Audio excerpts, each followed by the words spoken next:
Hey, BillO'Reilly.com. Premium members, welcome to the No Spin News, Thursday, March 12th, 2020. Fight for your freedom.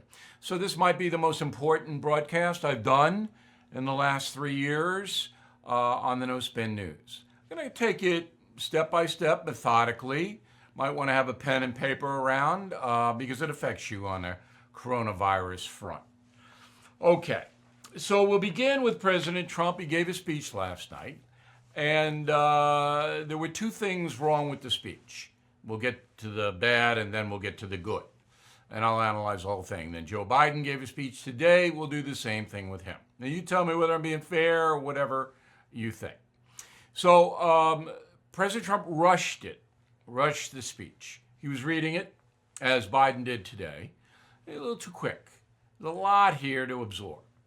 The primary points of the speech were that the United States is going to protect itself by limiting flights from Europe, the EU. And this is because the Trump administration believes that there's no border controls in the EU at all. So anybody from anywhere in the world come there, get on a plane, come here. That's why he did it.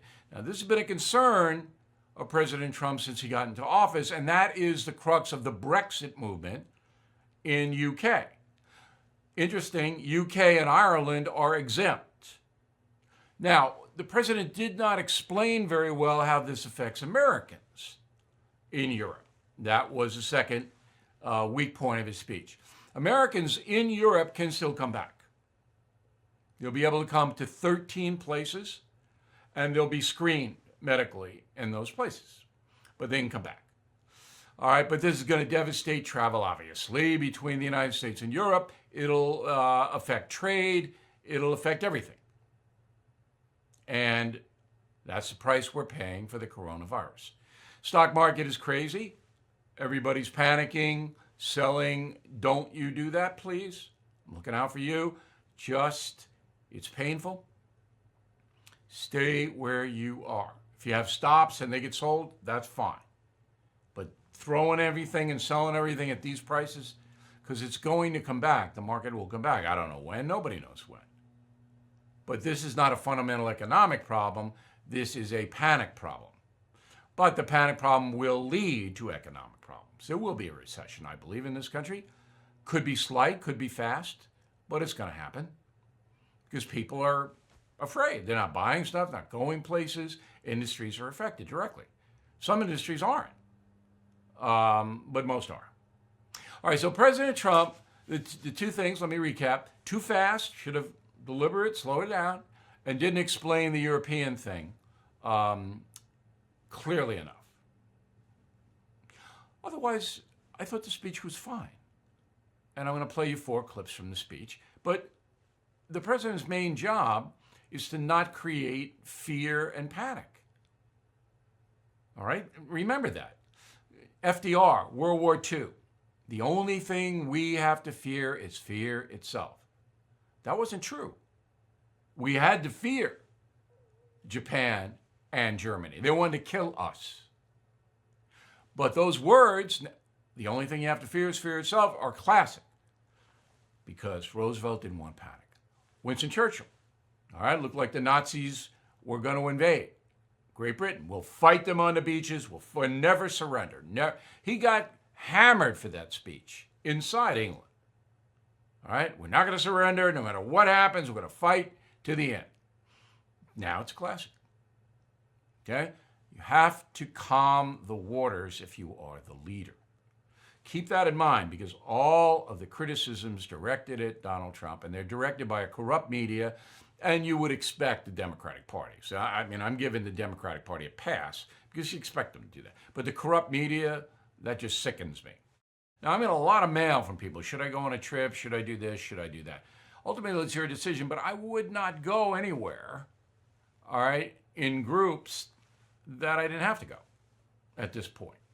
I mean, my whole thing is I was supposed to go to Europe and Israel. Not going, obviously. I had a trip to Boston this weekend. I'm not going there. What I had to do was canceled. I got the last Amtrak from Baltimore to New York last Friday. I'm glad I went to Baltimore and did what I had to do there. But am I looking to go anywhere right now? No.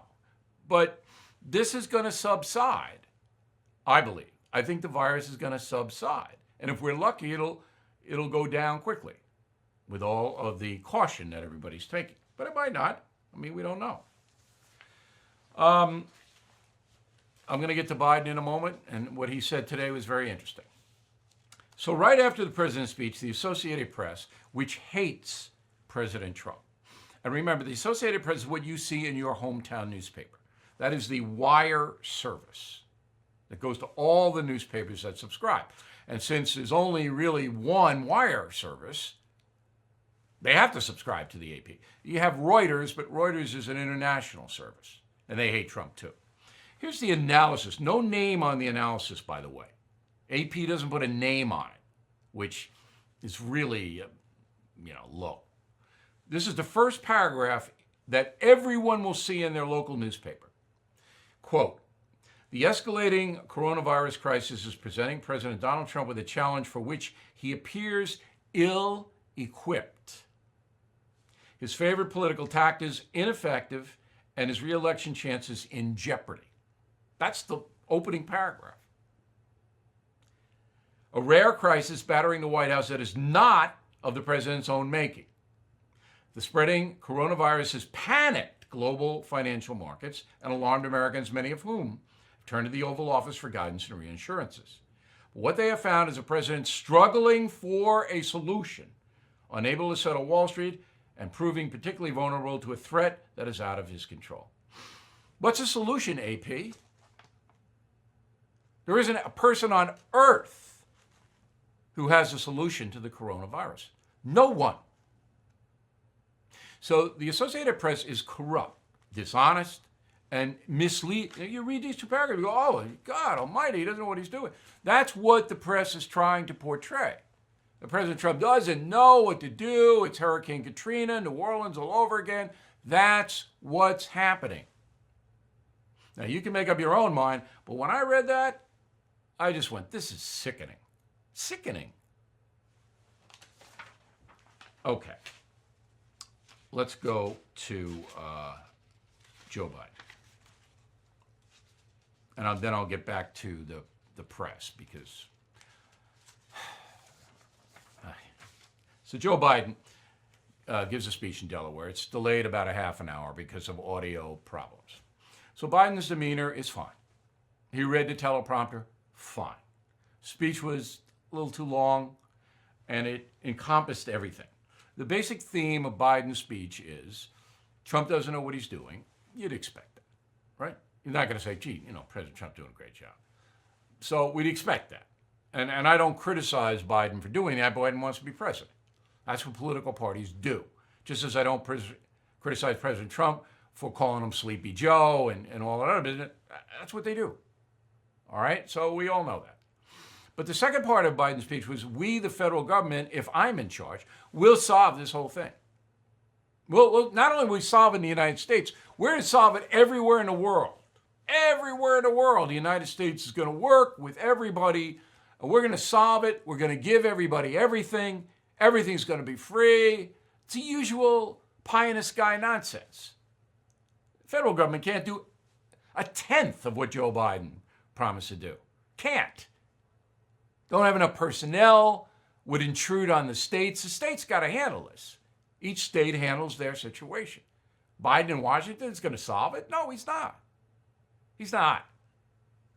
He could spend trillions of dollars trying, but he'd fail.